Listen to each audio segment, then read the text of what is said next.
Le mois de mai, le mois de la conscientisation au mélanome et au cancer de la peau de façon générale.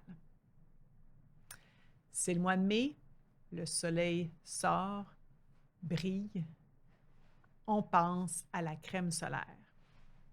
Malheureusement, c'est un des seuls domaines où je vais parler de compromis, parce que je déteste faire des compromis.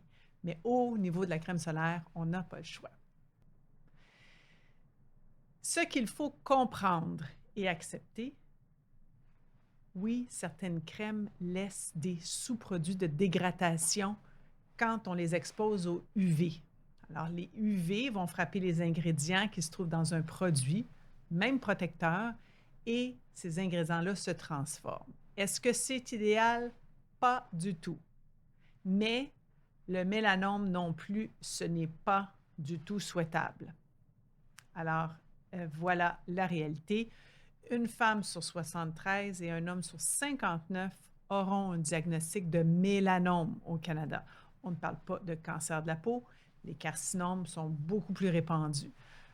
90 des cancers de la peau vont être causés par de l'exposition aux ultraviolets.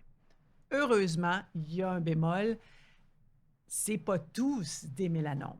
Donc, les carcinomes sont beaucoup plus facilement traitables, mais quand même, c'est pas juste une affaire d'esthétique, c'est une affaire de santé. Alors, voici qu'est-ce qu'on peut faire. Si tu dois sortir au soleil entre 11 heures et 4 heures, durant le moment où est-ce qu'il y a vraiment le plus de risque d'exposition au UV et que tu ne veux pas porter de chapeau, de manches longues, etc., choisis une crème minérale. Qu'est-ce que ça veut dire une crème minérale? Ça veut dire que ça contient des oxydes de zinc ou du dioxyde de titanium. C'est des pierres, des minéraux, en fait. Donc, ce n'est pas des ingrédients qui vont être réactifs au UV. Ils bloquent carrément le UV et réfléchissent. Par contre, les autres ingrédients qui sont dans le produit, donc qui sont là pour faciliter l'application justement de ces pierres-là sur la peau, ben, eux vont réagir au UV et ils vont laisser des sous-produits sur la peau après l'exposition. Ce que ça veut dire, c'est que, un, malheureusement, il faut réappliquer si on transpire, si on se baigne, etc.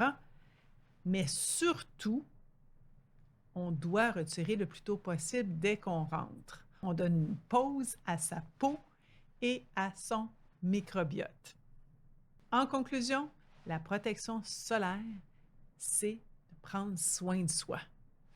On protège, on enlève et puis on restaure. En fait, c'est l'approche protège, restaure, adapte, mais avec un bémol. Et sérieusement, on met un chapeau